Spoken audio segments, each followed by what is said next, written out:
Yes, that's correct, Pinky. Initially, this guy, through a common friend who's also a soldier, wanted to see me, and he gave me some snippets of what was happening in relation to his work with Congressman Saldico. So I told him, it's best to discuss it with Senator Marcoleta because that's really was his intent, for him to brief Senator Marcoleta on what's happening on their side, the delivery of money. And so I said, okay, best to meet him and to discuss him with him, to the senator, the stories that you've been telling me. So I visited Senator Marcoleta. In fact, initially we were discussing it, and I said, there's this guy I wanted to discuss with you. And Senator Marcoleta said, okay, but I have a session. But I said, let's see if if he really wants to see you, then we can do that before your session. So I called him up and I said, okay, he's here. He wants to tell you this story. And then he asked me again about the details. I said, I really can't tell you. Best that you come here and you discuss with him.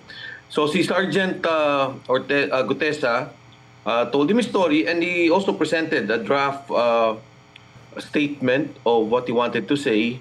And ako nga, na-shock din ako. No? I was shocked about hearing some of the details. Some of which, sabi ko, wag na yan kasi material naman yan dun sa scam that we're discussing about.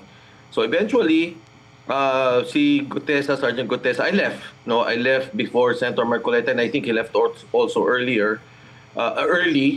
before the meeting ended. And then Sergeant Gutesa went to the notarial service to have it notarized. And then, in the morning, he went to the Senate, and he was presented by Senator Marcoleta. You met in a restaurant near the Senate? Near the Senate, about 5 minutes away. Yeah, it's a restaurant that I know Senator Marcoleta had mentioned. The name just escapes me now, but it was in a restaurant that you all met.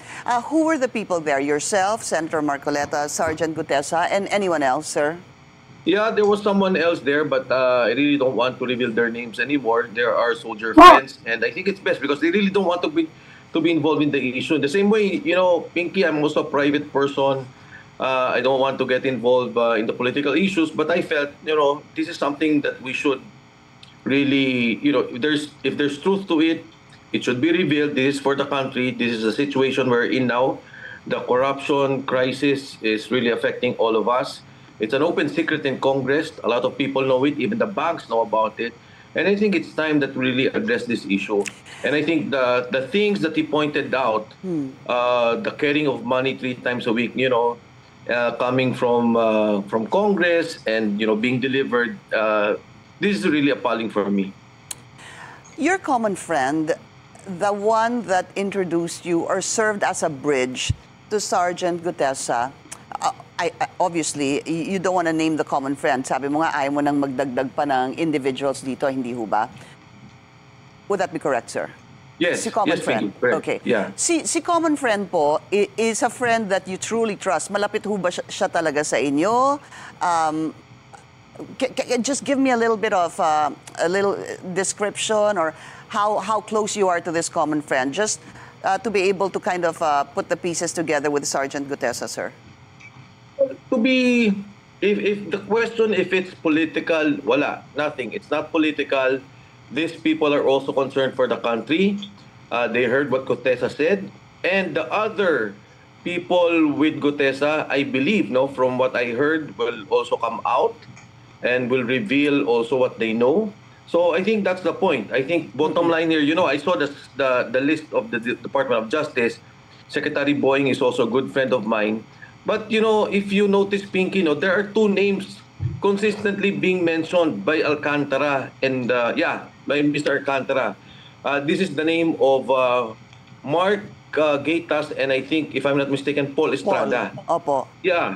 And the whole departure order, the freezing of money from AMLA, this has not been done. And these 2 key people are the ones consistently coming out about receiving money, giving money.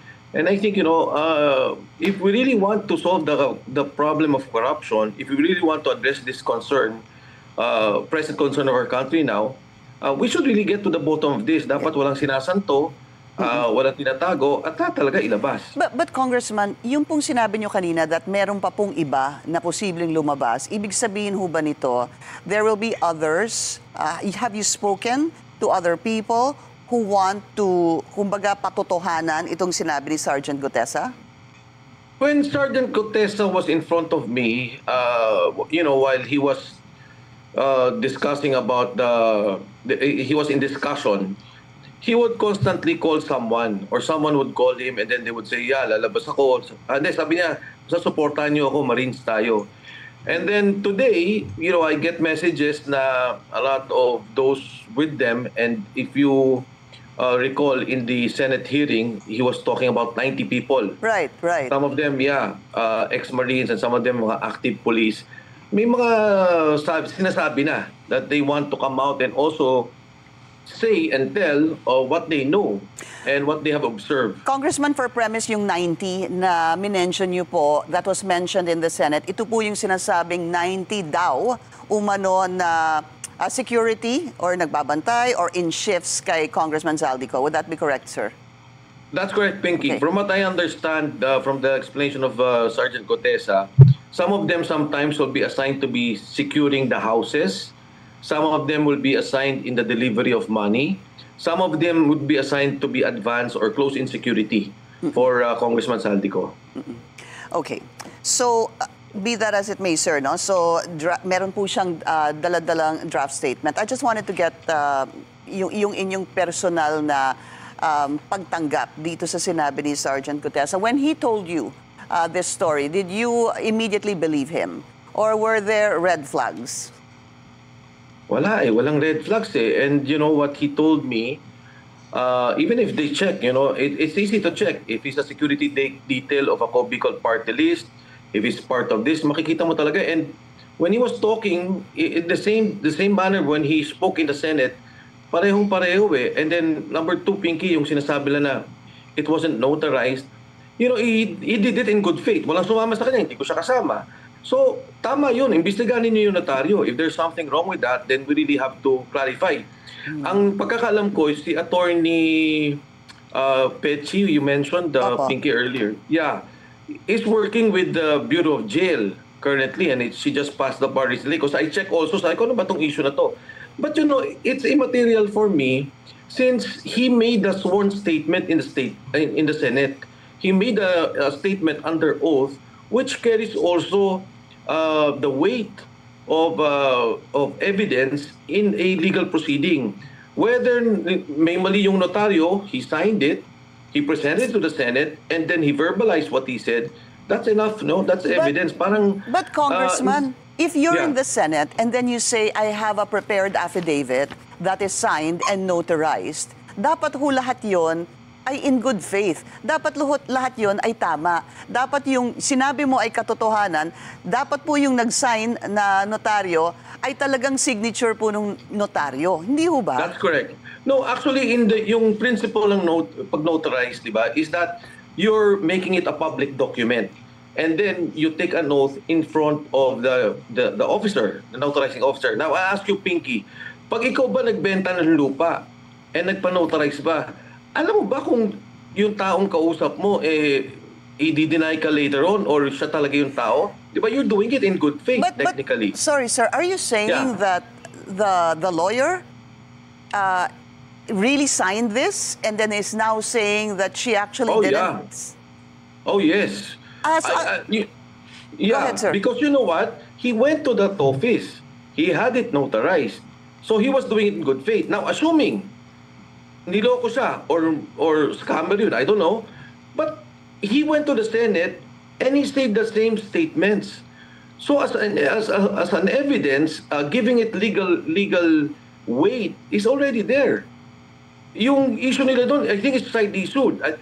The thing that we have to discuss with Sergeant Gutesa is, totoo ba yung nagbigay ka kay Mark at saka kay Paul ng pera? Totoo ba linggo-linggo nagdi-deliver kayo 3 times a week? I think these are the issues that have to be addressed. Yeah, but those are also the questions asked during the Senate hearing. If of course, hindi ho ba? Pero ang problema ho kasi dito, which dinala nyo na po yung conversation is, well, first is, ito ngang sinasabi ni lawyer na ganito po. Ang sabi niya, and I quote, I categorically deny notarizing, signing, or participating in the preparation of the said document. The signature and notarial details attributed to me are falsified and unauthorized. Ibig sabihin po, yung signature ni attorney dyan, hindi siyang gumawa. Yung yung sinasabing pag-prepare nitong affidavit, wala po siya dyan. Yung kanyang pag-participate doon sa preparation of the document, yung pag-sign, sinasabi na niya po, I categorically deny. So Then now, it should be investigated. She should be investigated. As far as Gutesa statement is concerned, it is legal. Kung dinideny niya yon, doesn't matter. Legal yung statement ni Gutesa. What he said during the Senate hearing has legal weight. It can be as evidence. Walang pinagkaiba yung ninotarize dun sa statement niya because he read the same thing. So, if people are saying mali yun, hindi notarized, doesn't matter. What is that legal basis? Ngayon, kung imbestigahan nila, good. They should investigate that lawyer. They should investigate what happened. So, Congressman, basically, kayo po ay naniniwala na si Gutesa ay talagang nagpunta dito kay attorney at pinatutuhanan po yung kanyang affidavit at si attorney po ay talagang nag-sign doon sa kanyang sinumpaang salaysay at ninotaryo po ito. Gutesa, Yes. is Gutesa telling you na talagang ginawa niya yon at doon siya talaga nagpunta kay attorney Pichi Rosas Espiras? Yes, Pinky, the truth is, walang motive si Gutesa na manloko ng notaryo. Kasi yung sinabi naman niya sa Senate is the same. Yeah, There's no motive on the part of Sergeant Gutesa to fake a notarized document because he said it the same. It's not perjurious on his part because it was in good faith. Now, as to the lawyer and to that office, they should investigate. Why is she backtracking now? Why is he saying now that didn't happen, that Gutesa didn't go to their office? Just going back to what you said, na wala I forget the exact word you said, walang... The motive. No walang motive. motibo si Gutesa na magsinungaling, Yes. hindi ho ba? Ang tanong ko po, ano po ang magiging motibo ni attorney na siya naman po ang magsinungaling? Pwede siyang tinakot. Pwede siyang sinabihan na sabihin mo, hindi totoo yan. Because, that's the only way they can discredit this person. That's the only way they can, bring down the statements he delivered to the Senate, to the Blue Ribbon Committee. So, which is, sabi nga ng mga lawyers, I've been seeing a lot of comments on social media. Yeah. It doesn't matter. I mean, what he said was already there. He went there in good faith. In fact, hindi nga kailangan niya magpa-notarize eh. If he verbalized what he said in the Senate, that would have been enough legal evidence and enough weight to be part of a court proceeding. So, yeah, Pinky, thank you for that. And I think yun din ang worry ko na itong abogado medyo pinressure kasi why would you now deny that you notarize a statement? Doesn't make sense.